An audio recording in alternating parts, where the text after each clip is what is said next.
Saudara, Forum Purnawirawan TNI mendesak parlemen merespons surat usulan pemakzulan Wakil Presiden Gibran Rakabuming Raka. DPR dan MPR menyebut akan mengkaji surat itu.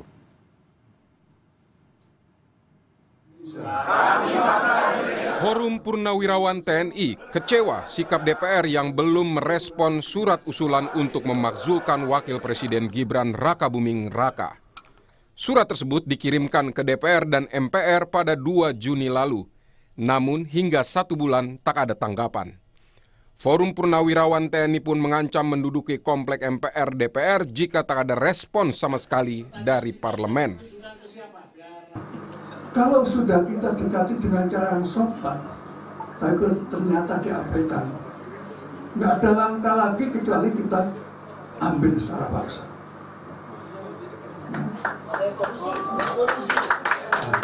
Harus, ya. Kita duduk ke MPR, Senayan sana. Oleh karena itu saya minta siapkan kekuatan. Ketua DPR Puan Maharani menyebut belum menerima surat Forum Purnawirawan TNI.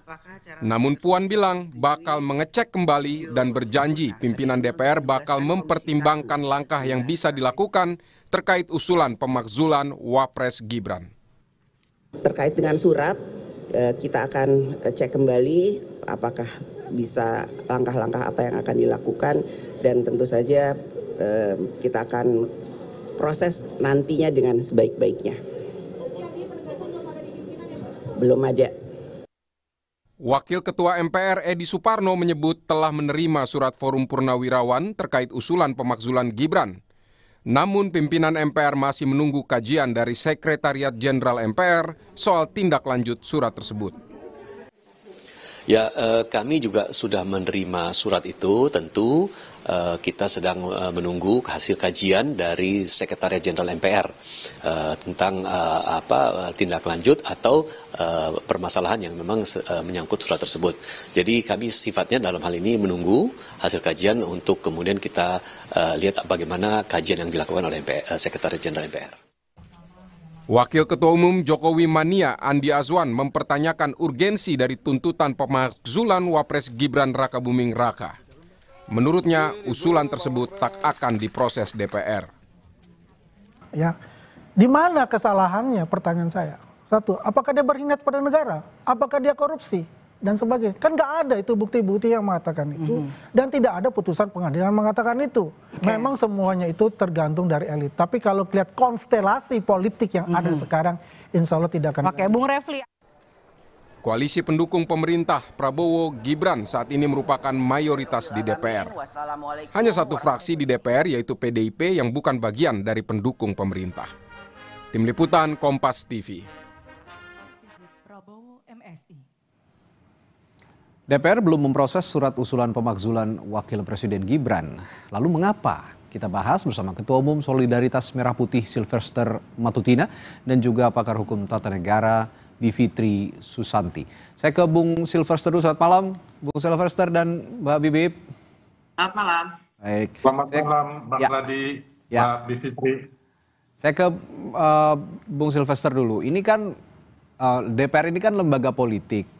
Nah, kalau sekarang suratnya belum direspons, ada catatan nggak soal ini? Menurut Anda ini taktik atau strategi politik atau justru memang ya dibiarkan saja begini? Ya, saya sebagai anak bangsa melihat bahwa DPR sudah melakukan hal yang terbaik, terus smart dan juga bijaksana ya, karena memang tidak ada urgensinya dan manfaatnya surat dari para purnawirawan ini buat bangsa kita. Bahkan menurut saya cenderung hanya menjadi ajang untuk adu domba antar anak bangsa. Jadi kalau saya melihat bahwa fakta-fakta hukum yang diajukan berlandaskan surat ini kan antara lain yang sebenarnya sudah selesai ya. Contoh mengenai putusan MK 90.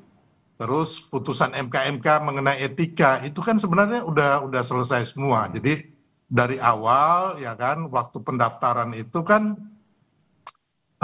Mas Gibran itu kan teman-teman anak-anak muda itu kan mengajukan ada 21 pihak ya mengenai Undang-Undang Pemilu nomor 7 2017 pasal 169 huruf Q, yang mana akhirnya salah satu dari mereka yaitu saudara Almas dikabulkan oleh MK sebagian daripada gugatan itu.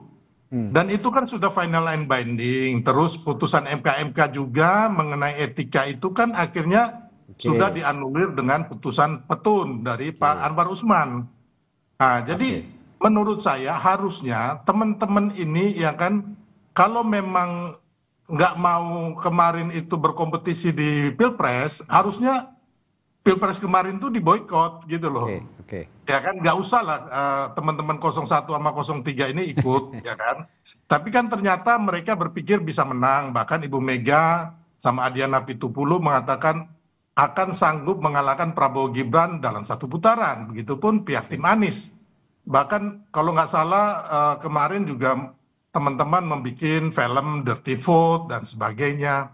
Kan harusnya ini kan ya udah, kalau memang nggak mau berkompetisi takut kalah ya boykot dong. Terus yang kedua ya kan, kalau memang kemarin kan sudah setuju, sudah ada deklarasi di KPU siap menang siap kalah ya kan. Terus ada lagi hasil Pilpres itu kan digugat oleh 01 dan 03.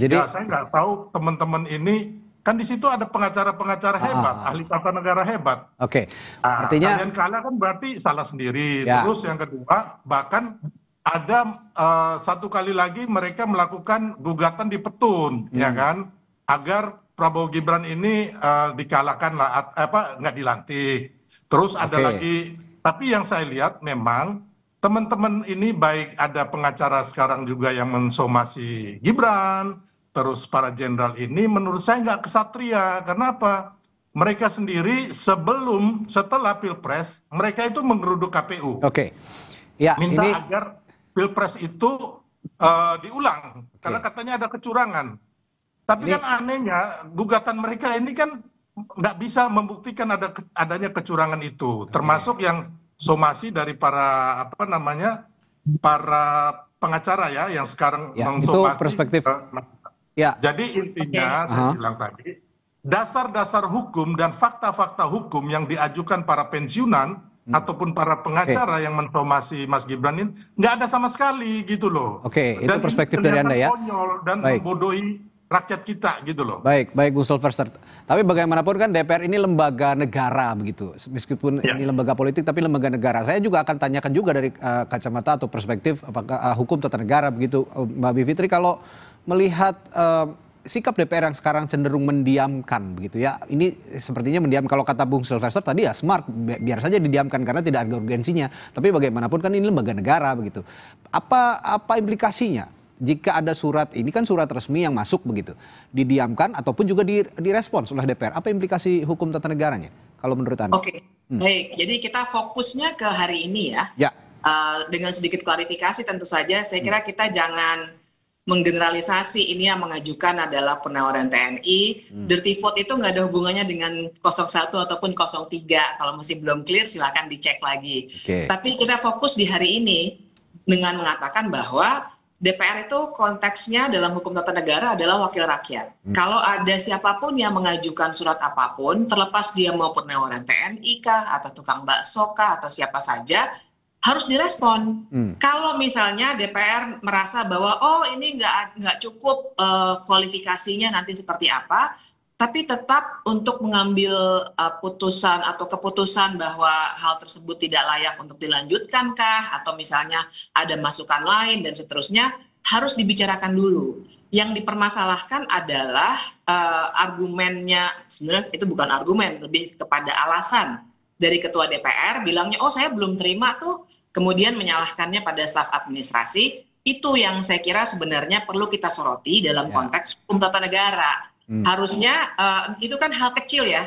Kalau memang ada persoalan politik yang mereka belum selesaikan, juga nyatakan sudah terbuka. Intinya proses dulu kalau ada surat masuk, karena ini adalah tugas dari DPR sebagai lembaga legislatif, pasal 7A 7B jelas mengacunya kepada DPR. Harusnya begitu meresponsnya. Kalau mengacu ke tatip, ini gimana kalau menurut Anda, Mbak Bibip? Kan DPR juga punya tatib merespons hal apapun yang dikirimkan kepada DPR, termasuk surat ini. Ya, jadi dalam tata tertib DPR itu memang aturan mainnya tentu saja mengagendakannya dulu ke dalam rapat paripurna, dan biasanya untuk menentukan agenda apa yang akan dibahas dalam rapat paripurna itu ada rapat bamus atau semacamnya. Ya. Jadi badan musyawarah itu isinya memang pimpinan fraksi. Jadi kayak mini DPR-nya ya. Mereka yang menentukan.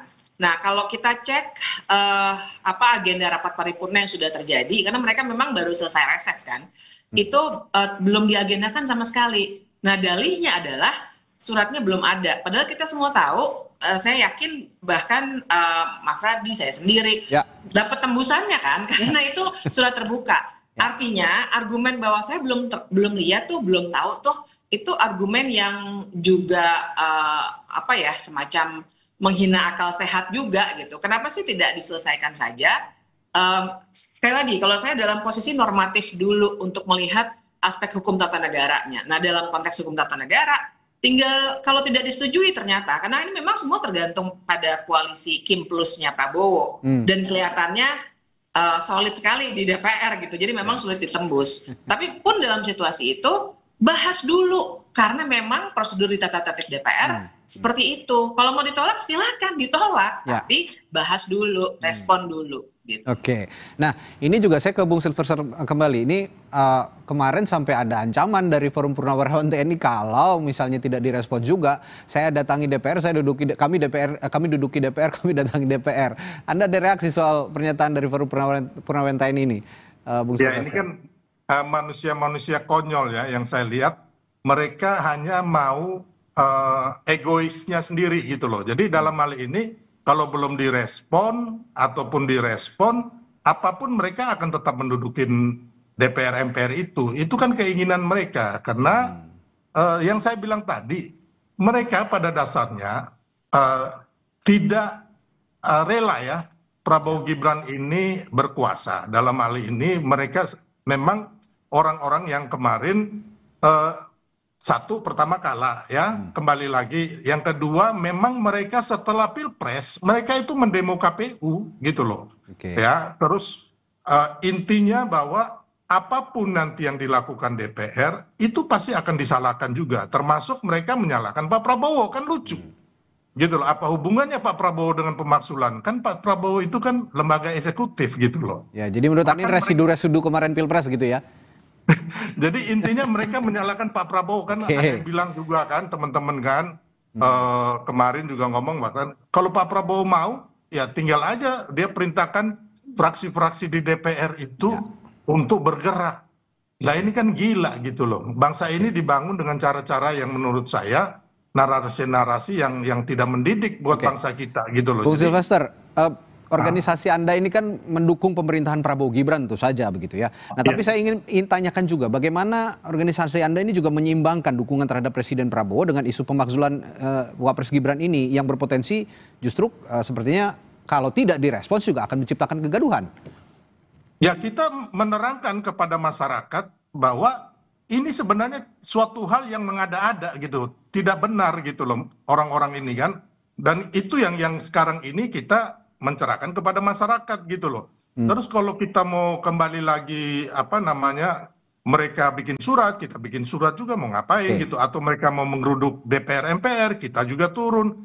Akhirnya kan yang rugi kan kita sebagai anak bangsa kan dipecah belah, dan ini maunya mereka gitu loh. Jadi kembali lagi saya berharap ya kan ini kan udah selesai gitu loh ya kan. Segala macam prosedur ketatanegaraan sudah dan konstitusi itu sudah dijalankan ya kan. Makanya saya bilang ya kalau kami minta ya stop aja. Kenapa? Nggak punya dasar dan fakta-fakta hukum yang jelas. Kalau memang mau lagi kita bertempur di 2029 itu aja sih. Gitu. Saya coba masuk ke substansi sebenarnya surat usulan pemakzulan ini, Mbak Bibip. Kalau menurut Anda, apakah argumen hukum yang diajukan Forum Purnawirawan TNI, saya bicara Forum Purnawirawan karena saat ini yang mengajukan itu gitu ya, dalam surat usulan pemakzulan Gibran ini seperti yang dikatakan mereka ada pelanggaran etika pencalonan, lalu juga ada tidak memenuhi syarat konstitusional yang katanya diatur pada pasal 7A Undang-Undang Dasar 1945 seperti item-itemnya pengkhianatan terhadap negara, korupsi, penyuapan, tindak pidana berat atau perbuatan tercela. Apakah unsur-unsur itu ada yang nyantol lah sedikitnya di apa namanya kondisi sekarang ini? Ya, jadi pasal 7A itu memang panjang ya, tidak hanya penyuapan, pengkhianatan, tapi juga ada 2 celah tuh, yang namanya perbuatan tercela itu satu, satu lagi adalah tidak lagi memenuhi syarat sebagai wakil presiden ataupun presiden, tergantung siapa yang mau diajukan. Nah, kalau kita lihat suratnya itu mengacunya memang ke putusan 90, itu yang skandal Paman Usman itu ya. Nah, buat saya sebenarnya itu nggak strategis tuh diajukan sebagai sebuah alasan. Kenapa nggak strategis? Jadi kalau misalnya sempat dikatakan waktu itu kan juga rame misalnya Pak Jokowi bilang itu harus dua-duanya. Secara normatif tentu saja itu tulisannya presiden garis miring dan garis miring atau wakil presiden, jadi bisa salah satu. Tapi kan sebenarnya maksudnya Pak Jokowi yang tersirat adalah kalau yang di soal putusan 90, tidak mungkin Pak Prabowo-nya nggak tahu. Tidak mungkin koalisi Kim plus Kim, itu waktu dulu ya, belum jadi plus, itu nggak tahu. Jadi kalau misalnya putusan 90 yang diangkat, nah kalau catatan saya sih itu tidak strategis sebenarnya.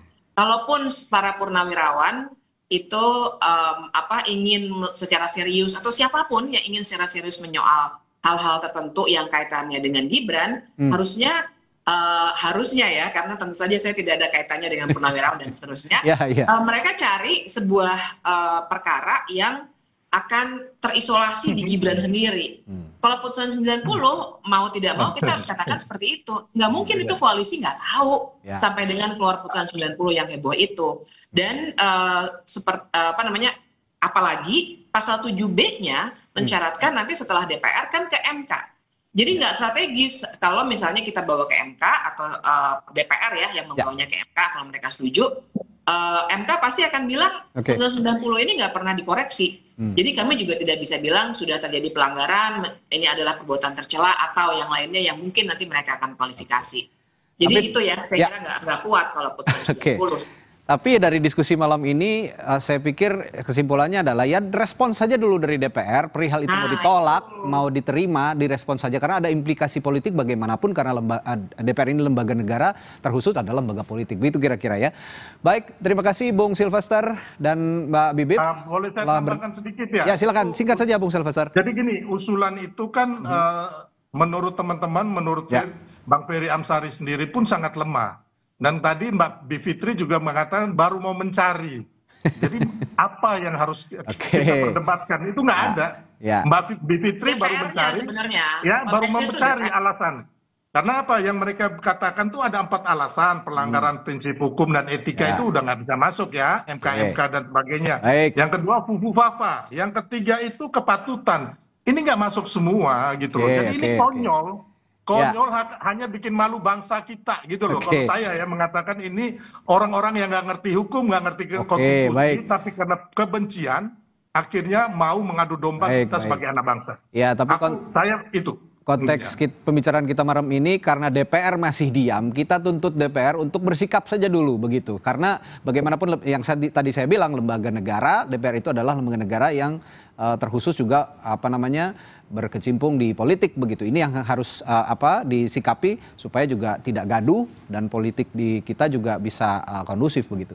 Baik, terima kasih Bung Silvester dan juga Mbak Bibip telah berbagi pandangannya di Sapa Indonesia Malam kali ini. Sampai jumpa lagi, selamat malam. Terima kasih Mbak Bivitri. Terima kasih. Saudara, setelah